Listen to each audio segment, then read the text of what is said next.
My name is Subhash Arja. I'm a director of product management here at Horizon 3. I'm very excited to have you all at this webinar. This webinar, we're going to cover a couple of things. One is let me just flash the title slide here.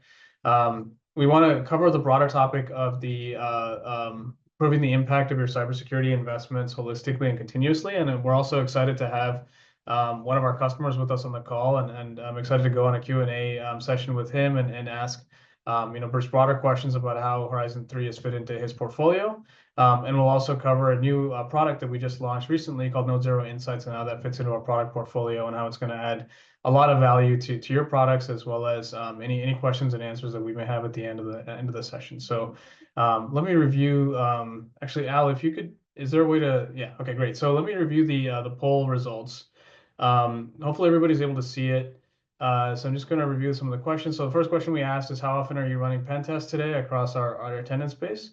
So very interesting results here. So it sounds like most of the folks on the call are running it at least yearly, mostly yearly, a lot of folks monthly, and then weekly and NA, which is the last one. So that's interesting data point.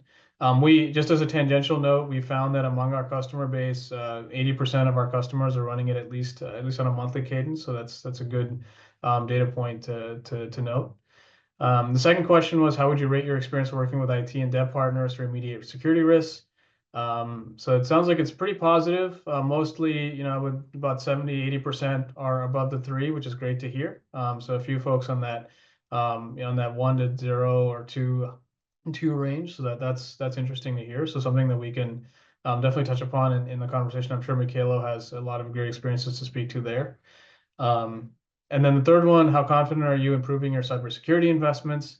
So interesting. So it's, again, a lot of positive stuff in terms of the 3 to 5 range. So it sounds like the majority of our attendees are in that range. So that's good to hear. Again, something that we'll touch on with Mykhaylo's experience. And then I think that the Insights demo, as well as some of the capabilities that we're continuing to add to our product, I think we'll definitely touch on this topic, and hopefully will resonate with you. So this is great data. So appreciate everybody participating in that poll. And we'll jump right in. And so once again, thank you for joining the webinar. I'm excited to cover this broader topic of NodeZero and how we can help prove your cybersecurity investments with insights. And with me, as I mentioned, is Mykhaylo Bulyk, who's the Senior Director of IT Security at ATI Physical Therapy. Mykhaylo has been a great customer for ours, and he's agreed to answer questions that we have for the benefit of the larger audience, and really excited to have him on the call. So Mykhaylo, I'll just give you some time to introduce yourself and what you do at ATI. Thanks, appreciate it, Subhash. So I manage the technical risk for our company under our CISO. So my formal title is Senior Director IT Security. That encompasses mainly the technical security as well as security training and awareness components of our organization. So GRC as well as SecOps. Honestly, at this point, right, as a healthcare organization, I'm sure some of you are healthcare industry, and it's ransomware is rampant, right? So really my job, and as far as my CISO is concerned, is to protect ATI. So that's really what I do, right? That's really my purpose. And on this particular call, we have implemented Horizon 3 a couple of years ago. And so in this call, I'd like to share some of that experience and how it enhanced our internal operations, as well as ultimately where we're seeing to take this forward in our ultimately longer term journey. Thanks. Fantastic. So let's jump right in here. I'm going to stop sharing so that we can hear the answers from Mykhaylo. So let's jump right in, Mykhaylo, on the first question, just to kick it off.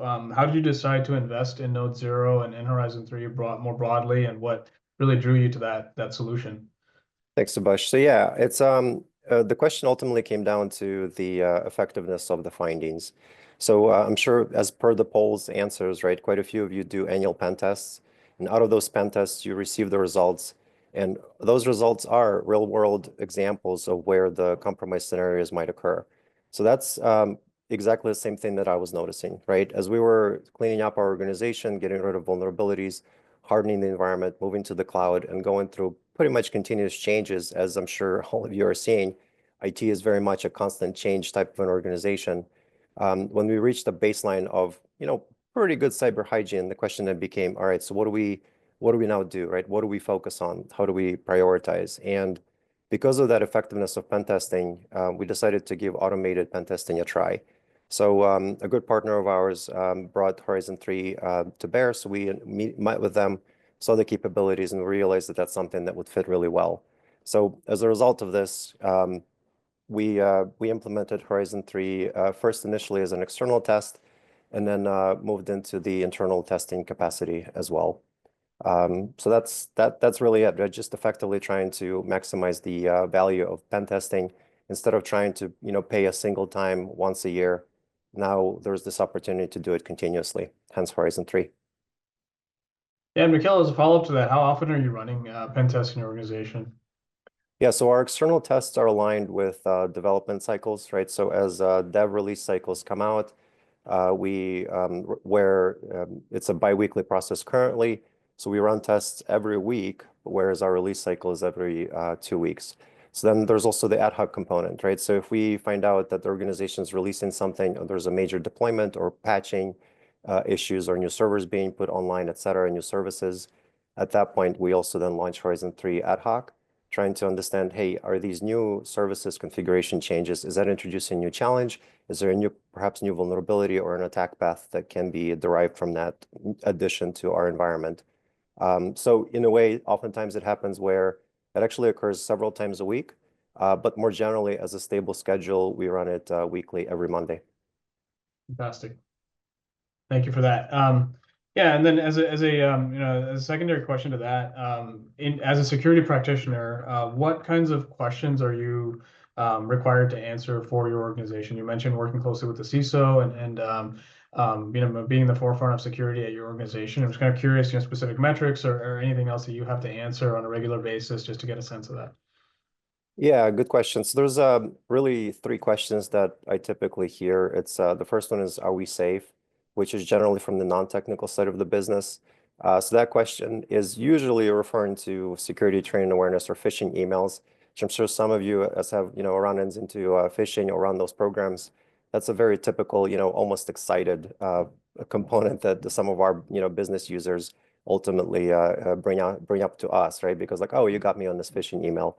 And I guess as a side note, Horizon 3 does integrate with, with credential injection. So there's on the roadmap for us at least is the ability to do that integration in the future to actually try to take advantage of some of these phishing, right? People that fail phishing tests, taking their credentials, putting into the workflow, and seeing the results ultimately as a result of that. But the second question we get is, are we secure? That's typically from the IT and data organizations in our company. And I mean, really in this case, right, it's kind of like, are we doing our job?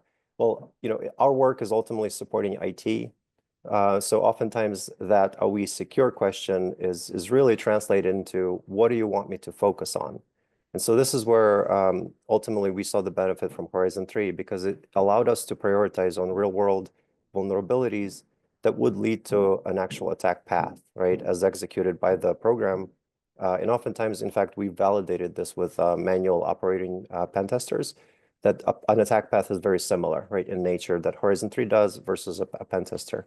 So because of that, right, it narrowed down our focus on specific vulnerabilities or configuration weaknesses that then we're able to escalate and prioritize for our IT for remediation.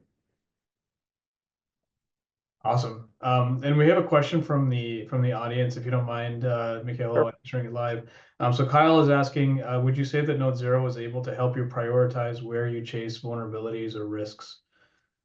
Yeah, I mean that's a different way of putting it, but that's exactly it, right? Because if you think about this in an automated, and I'm not privy to the internal decision cycles, right, of the tooling itself or decision processes, and ultimately what feeds into it, as an input versus an output as to what sort of attack path to take next, right, by the automated tool. But effectively, if you think through it, it finds a vulnerability, it's exploitable, it goes after that, then it goes after the next sort of weakest spot, right? So if you think in terms of an attacker, right, like if you are a pen tester, when you're going after these things, that's basically what you're going to do. You'll find the weakest spot, right? You'll make sure that you're not discoverable easily unless you're trying to be loud on purpose, right? And then you'll go after the following, sort of the next weakest spot, as it were, right? So hence the attack chain or attack path. So in that way, those specific components, right, that allow you to pivot from one spot to the next is really it's a combination of vulnerabilities and a combination of configuration issues. So yes, the answer is, please focus on those to try to fix them up. And not only will it challenge NodeZero from scanning or, taking that exact path next time, it might find something new next time. But also, when the real world attacker, at some point ends up on your network, that particular attack path will be blocked for them. Awesome. Yeah, thank you for that. And thanks, Kyle, for that question. That actually is a good segue to the next question on our list. Before you deployed NodeZero in your environment, what did this kind of look like for ATI? If you could kind of paint us a picture of before NodeZero. Yeah, so we had a standard vulnerability scanning system, one of the big three. Really, I guess the approach was like this, right? So when I came in, needed to understand what am I working with, right? What is the environment like? So a general vulnerability scanner is useful in that sense that it'll go through your whole environment, identify, hundreds of thousands of different issues or vulnerabilities. And then, and then it's really became up to me to then try to figure out, all right, well, what do we actually focus on? So no joke, myself and some members of our team, we literally came up with formulas, right, that would be defendable, right, ultimately beyond reproach, that we could provide to our CISO, our CIO, and other leadership. It's like, here, this is the reason why we're prioritizing these particular vulnerabilities versus others. Based on this particular formula we came up, and here's how we defended it, right? So that sort of custom work, right? I mean, it took time, right? It took some thought process. But in the end, an attacker could still, the pen testing came in, and the pen testers would find a different way to take over domain controllers, right? So that's the idea. It's kind of like the environment is, most environments are extremely vulnerable, right? There's a lot of stuff everywhere, lots of applications, systems, services, etc. So in the end, we end up in the same boat, right, as everyone else. So then the question became, over time, limited resources on IT side, on the remediation side, we got to a good place, but like, how do we move forward next? And this is where Horizon 3 came in. The first time we ran it, it was actually right after a human-led pen test. And guess what? We identified the exact same things using NodeZero as the pen testers did. So that was an eye-opener for me, right? Like, oh, the system proved itself. NodeZero proves itself out. But yeah, so, gradually as we matured our vulnerability remediation process, built in automation and, remediation components and tracking sort of around that process, which now became a core bread and butter of IT organization. So they are taking care of it in almost automated fashion, right? I mean, patch Tuesdays, right? Monthly releases, et cetera, et cetera. And so now, like, how do we still continue to improve now that the baseline's in place? Yeah, hence for NodeZero and Horizon 3. Awesome. And as a quick follow-up to that, was there, any sort of initial pushback or anything you had to work through with your cross-functional teams? I mean, just apropos to our initial poll question around working with cross-functional teams to really make security practice more frequent and more robust. Was there any sort of initial pushback or anything you had to work through with teams? So that's a good question. So while in our case, right, we're a relatively small organization, we generally have a good working relationship. But imagine, IT leaders' perspective when you hand them a document with, 50,000 things to remediate. They weren't happy, right? So that's really not my approach. I mean, I would, before sort of handing it over the fence, as it were, I would reach out, discuss it, or have a conversation, right? Trying to figure out what is their capacity, right? Like this, I don't know if anyone heard in this analogy, pizza oven, right? There's only so many pizzas you can fit in the oven, right? At the same time. That's really it, right? Limited resources. And so in our case, right, Horizon 3, so internal prioritization first using the formulas, et cetera, based on just general vulnerability findings. Then with Horizon 3, that actually enhances our relationship across teams, right? Because now we're giving them to solve what would be a real world problem, right? A real world attack path versus, throwing across the fence 50,000 different things and they will never get to anyway. I mean, as a, don't tell anyone. I mean, there's still stuff in the backlog, right? Despite that, because as all IT organizations, we're also under-resourced, right? That's just the nature of this business. So in that sense, I certainly appreciate the Horizon 3 allowed us to do that, right? Just prioritize on actual things that may matter during an actual attack, And I think that's in itself might be invaluable to some degree if you consider, right, ransomware may be $20 million to remediate or whatever, right? So in that sense, it's just a great ROI. Fantastic. Yeah, thank you for that. Always great to hear an experience, especially because, obviously nobody operates in a vacuum. So I'd love to hear kind of like the experience in a wider organization and how that fits in. So thank you for that answer.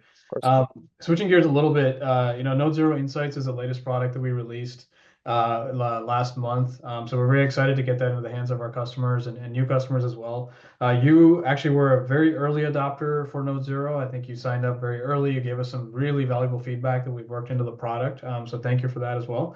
Thank you. What was the initial sort of draw for you with NodeZero Insights, and what really drove you to become an early adopter and really try it out and adopt it? Thanks. So yeah, so that maturity curve that we've reached, now that the system is automated, right? Now we have these pen tests running continuously externally, and we intend to deploy system to run continuously internally this year. That's our goal for this year. We have to measure that, right? And having a built-in component within the platform just makes that a lot easier.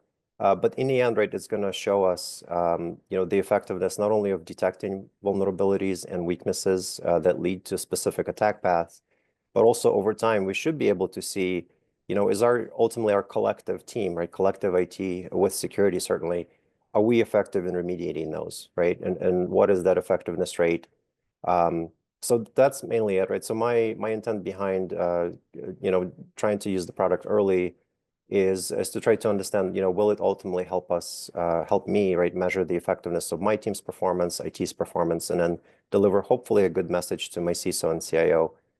So that's really it, right? Just the overtime tracking, ensuring that there's a comparatives that we're able to, identify if there are particular gaps, is it because of human limitation? Is it because of, perhaps other resources like tools need to be updated on the IT side? Automated patching, et cetera, right? So those are still questions we're trying to answer. But at least starting with insights, we'll get, at least some initial evidence of what those timelines might look like and what the numbers look like. And then we'll make decisions. So effectively, a better decision process for us as a long-term plan. Fantastic. Great. So that sets me up really well, and appreciate that, Mykhaylo, You're for welcome. answering those questions. To kind of dive into the next portion of our webinar, which is really focused on insights and introducing insights as a solution to the audience here. And Mykhaylo, as I'm going through this, feel free to kind of jump in or share your experiences or any feedback that you have.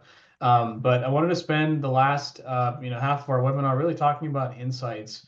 And the goal that we have for Insights, where we launched in December, is to really be your command center for cybersecurity management, right? So, as Mykhaylo mentioned, we have a wide customer base that has generated a ton of unique data across their entire environment with regular and continuous pen tests. And as our customers gravitate towards a more weekly or even a monthly cadence, we have that unique data set now to really show you the attack surface of the organization. And what we wanted to do is build a layer on top of that to really build a dashboard that is streamlined and provides a holistic view of your entire risk posture. And that's really the goal of Insights, right? So with Insights, what you get is that global attack surface visibility. So not only do you see the weaknesses that we have discovered as a result of pen testing frequently and continuously, but the exploitability nature of those pen tests. So based on those weaknesses, which weaknesses are exploited, and you'll see that kind of in the demo as I walk through some of the attack path visualizations, as well as the severity and the criticality of those, so that you can see, is your security posture evolving in the right direction over time, as you're looking at it from a 10,000-foot view. Secondly, trend lines for performance KPIs. So we aligned our KPIs, again, based on feedback from great early adopters like Mykhaylo and other customers.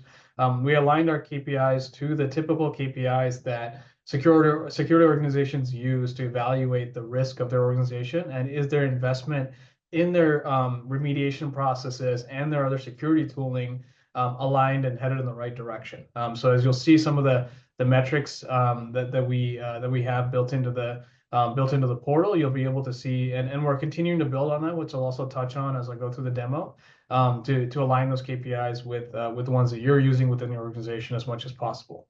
And then finally, that executive reporting piece is critical, especially for folks like Mykhaylo and everyone else on the call. We know that you have to report to CISOs, board level folks, et cetera, on a regular cadence. As you'll see in the demo, we've tailored the look and feel of the dashboard, as well as the subsequent PDF report to really match what you need to present to the board. And this is an area that we're continuing to work with our customers on and build out reporting, as well as integrating some potential AI capabilities in the near term to generate text blurbs that you can now take directly to your executive team. And so that's a big component of the product as well, is to make sure that we're reporting in the right way and reporting the right metrics in a way that's an overall trend view that can be presented to your executive teams and your board level folks. Before I jump into the demo, I'm just going to answer a couple of questions. So I think they're pretty apropos. Insights is a new product. So please reach out to your H3 rep if you're interested in licensing Insights. And so once we go through that process, you'll be able to see it in your portal. So that's one question from one person on the call here. So hopefully that answers your question, or you can always email info@horizon3.ai to learn more about how you get access to Insights. How is the product licensed? So the product is licensed like our typical NodeZero product. So it's based on the number of assets that you have purchased with NodeZero. So it's a one-to-one license with NodeZero assets. So we just want this to be a seamless add-on to your existing NodeZero license, and again, leveraging the same data set that you're doing. So once you have NodeZero licensed and embedded, you don't have to do anything else beyond just your regular pen test, and you'll start seeing data populated. And the one thing I do want to mention as a corollary to that is that if you have historic data, let's say you've been a customer for ours for a year or 2 years, and you decide to go forward with Insights, we will have data, all your historical data included in Insights as well. So the clock starts essentially when we have data from your organization, not necessarily when you start Insights. So that's great from a historical standpoint to be able to see that even before you have Insights enabled, so you have data from that. I have some questions about, yeah. So I think Al, if you can answer the questions about the recording, that would be great. But yeah, I appreciate your everybody's questions here, and keep them coming, and I'll try to answer as many as I can as I go through the demo here. So let me jump right into the actual product and show folks what the product looks like. So hopefully everybody's seeing my screen, and this is now the first thing I'll just point out is this is sample data that we have generated just to kind of illustrate the value of Insights and what the product looks like. If you have Insights enabled in your organization, you'll see a new section here at the top level called Insights. And once you click into that, you'll now see this organizational overview page. And first, right off the bat, we have a section at the top called Open Weaknesses Over Time. And the goal here is to really show you the discovered vulnerabilities and the open vulnerabilities that have been discovered in your environment as a result of running continuous pen tests. So each data point here is a result of a pen test that you've run in your organization. So you can imagine you get the most value out of something like this when you're running regular pen tests on a weekly or a monthly cadence, as you're generating data, as you're discovering weaknesses. And then if you're remediating weaknesses, what you'll see is a downward trend over time that's indicated by the trend lines shown here. In addition to that, we wanted to provide the flexibility for our customers to be able to choose 1-year timeframes, 6-month timeframes, 3-month, and 1 month. So if you wanted to see kind of more reporting on a more quarterly basis, you could do a 3-month timeframe and see quarter by quarter how's your trend looking and how it's changing. We've also provided the capability to sort by so an overall view of all open weaknesses, as well as severity, which you just saw, and weakness type. So for example, here, if you've introduced some changes to your environment to include more third-party libraries and additional open source code, one thing you may want to monitor is, for example, the CVE weakness type, right? And if that's something that you want to make sure that you don't want to climb over time as a result of that change, that's something you can monitor at this level by choosing weakness type. Secondly, we have a trend here that shows attack paths over time, and this is a great one to really correlate against the open weaknesses. So as Mykhaylo mentioned, one of the key benefits of NodeZero is it really shows you where you're truly exploitable, right? When you look at other vulnerability scanner tools, vulnerability management tools, they're kind of showing you theoreticals as to where your attack surface is really exploitable. Whereas here at NodeZero, we've actually proven the exploit and documented it in our pen test results. And that's something that we want to surface here. So when you correlate the open weaknesses that you have over time with the actual attack paths over time, what you should see hopefully is a reduction in both, right? So not only are you remediating weaknesses over time, but you're also tangibly reducing the overall attack surface and exploitable attack surface of your organization. And that's where we want to provide this view so that you can see where that trend is going relative to open weaknesses. This is a good one to sort of correlate against each other. We've also broken down the type of attack paths, attacks that we have open here. So for example, you'll see the overall open attack paths as they've trended over that 1-year time period, and broken out by critical infrastructure compromise, host compromise, domain compromise, et cetera. And we want to make sure that we're showing you the top 3 or 4 most exploitable or most dangerous exploits here, so that you have that in mind and you're constantly monitoring that as your trend is either going up or down in some direction. So we want to call that out in terms of trends for attack paths. So this is I think a unique aspect of pen testing, is that the ability to actually show you exploitable data, and then how that's correlated to open weaknesses, and so you can take a really good look at the exploitable nature of your attack surface.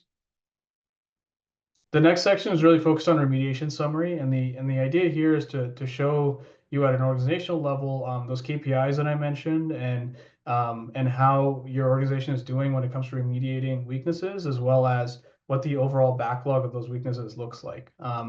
So for example, we have open weaknesses by severity. So this is the organization's current number of open weaknesses as they're sorted out by severity. So if your organization is doing a really good job of closing those weaknesses and remediating, this number should be pretty low. And this is something that you can review on a weekly or a regular basis to make sure that backlog isn't growing too fast.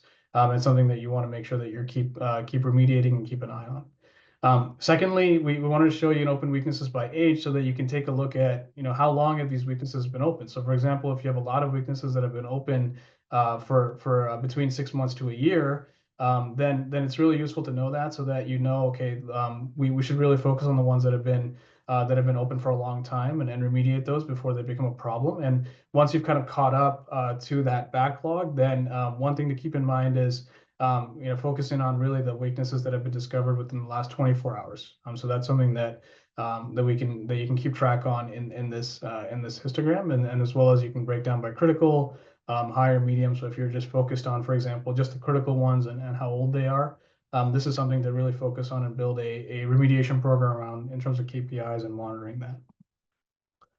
And then finally, mean time remediation is a big metric that I know a lot of organizations, especially ones from regulated industries, use. A lot of organizations, for example, have an SLA around mean time remediation for critical vulnerabilities within 2 days or some time period of that nature. And so this is something that we wanted to provide and for you to track, so that over time you're able to make sure that your mean time remediation for critical weaknesses is a reasonable amount. And as the team is remediating, this is a good KPI to keep monitoring and making sure that you're hitting your goals and reaching those milestones as needed by your SLA. So this is something that we're happy to present, and also this is something that we're going to continue to build upon. So the next iteration of Insights, we're planning to add trends around mean time remediation, so you can see the overall security posture and your mean time to remediation, especially, and how it's improving over time. So that's something that you can really look at and so celebrate that success when you start off with a really high number, and as you're kind of remediating weaknesses over time, seeing that number go down. So that's something that's coming in the next iteration as well. The pen test series analysis is, again, something that's very unique to Horizon 3. Again, given that we have autonomous pen testing that's running on a much more regular basis, this section really provides 2 things. I think one, it really shows you and your organization and your executive team that you are running pen tests on a regular basis, and then it also provides a list of checkpoints of when the next pen test is coming. So if, let's say, your trend is not headed in the right direction, the natural question usually comes, okay, when is the next checkpoint that we can see what the results are of our security posture, right? And that's something we wanted to present here, so you have an idea of when the upcoming pen tests are and what that schedule looks like. In addition to that, we also want to provide a view of all of your perspectives and where you're running your pen test from. So one analogy I like to use here is that a lot of our customers, when they start off with NodeZero, are typically running pen tests from one location consistently, and that's equivalent to you checking your front door constantly and making sure that that's secure. When in reality, your house is more secure if you look at, your patio doors or your windows, et cetera. So you really have to evaluate your entire attack surface from all different perspectives and make sure that there aren't any blind spots. And that's really what we're trying to present here, in addition to that time period trend that we're showing for pen test results, is that we want to give you breadth in your pen testing as well as depth when it comes to discovering attack paths. And this is a good way for you to monitor and make sure that there isn't one particular perspective or location where you're running pen tests from that's kind of trending in the wrong direction and may potentially be a blind spot for your organization, and also identify additional locations where you should be running pen tests from. And then this is something you can look at in a 6-month, 3-month, or a 1-month time frame, just like all the other metrics that we have displayed here. So this is I'm very excited to present this view. I think a lot of our customers have been asking for this really as they run individual pen tests and continuous pen tests, and they can compare pen test to pen test, but this really gives them a 10,000-foot view of those pen test results and how they're scheduled and what that looks like across the organization in terms of coverage. And then finally, systemic issues is a section that really bubbles up all of the data that we have collected. And the way that a systemic issue is defined is it's an issue that's really pervasive across your entire organization. So if you look at any particular pen test result that we have in our product, you'll see a system called systemic issues. And this is really focused on issues that need to be addressed with policy or working with your IT team, et cetera. So for example, when you look at something like weak passwords, this is something that we have discovered across your pen test in the last 3 to 6 months or the last 3 months consistently across your organization, right? And this is something where once we provide the remediation guidance here, one thing that you can do with your IT team and working cross-functionally is to enable a much stronger password policy. And this is something where once you've enabled that, you can run the pen test again and see incremental results. And eventually, the goal will be to eliminate these systemic issues from your organization. And again, we're continuing to build this out with additional capabilities to show you much more fine-grained detail on the number of hosts that have systemic issues. So it gives you much more details on which hosts have it. And then so this is our ability to again collect pen tests across your entire organization and really bubble it up to a 10,000-foot view. So we're very excited about adding this capability, and we hope that it'll be very useful for you to really look at your organization at a larger scope and take care of policy changes as needed. So a couple of questions on the chat that I'm just going to answer. Is NodeZero cloud-based or on-prem? And if it's cloud-based, is it FedRAMP? We are cloud-based. The FedRAMP is ongoing at the moment, and so that's something that I can definitely take offline. And Sanford, if you have additional questions, feel free to reach out to us, and I'm happy to provide more details. How is a weakness defined for Horizon 3? So thank you for that question. We define, typically what you'll have is a lot of organizations and a lot of tools call things vulnerabilities. We kind of pretty much call weaknesses as a superset of vulnerabilities. So in general, a vulnerability is typically attributed to applications or a specific category. We more broadly define weakness as a superset, mainly because there's additional things that we've discovered that aren't necessarily vulnerabilities. So weak password is a good example, or other things that we've discovered as a weakness in your infrastructure that may not be attributed to a specific vulnerability, right? So maybe a policy change, it may be a configuration or credential leakage, things like that. So I would just consider weakness as a more broader term for vulnerabilities, whereas vulnerability is pretty narrow in its definition. So, and a lot of our folks use it interchangeably as well. So that's something that's more of a semantical definition.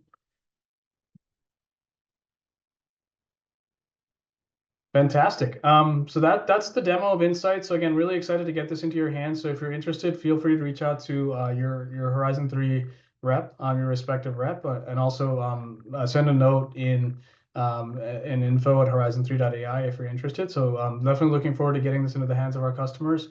And like I mentioned, this is just the beginning. We're going to continue to evolve this feature and this product. Like we mentioned, additional metrics. Like one thing that we're looking at, just to give folks a quick view and a sample into what we're looking at next, is really breaking out CISA KEVs, so known exploitable vulnerabilities, as an additional metric. I know that's something that, again, Mykhaylo and I were discussing just earlier today around organizations prioritizing CISA KEVs and really remediating those first, and that's something that we want to include in the near term as well. So again, if you're interested in learning more about the roadmap of insights as it's coming, and this is just the beginning, definitely reach out to us, and I'm happy to discuss further with you about what's coming down the pipe in insights. And we're very excited to kick off this journey now, and really excited to get this into the hands of our customers, and really start helping you, not only look at your attack surface at a holistic level and globally, but also help you prove the insights of your organization and your investments of your organization. So, so that's all I had for the demo. And if there's any final questions from the audience, I'm happy to answer those and take care of those. Looks like no more questions. So again, thank you everybody for joining, and thank you, Mykhaylo, especially for being here on the call and answering our questions. And I hope the audience found this really insightful, and really happy to have you on the call. Thanks, Subhash. Appreciate it. All right, thank you everybody, and have a great rest of your Tuesday.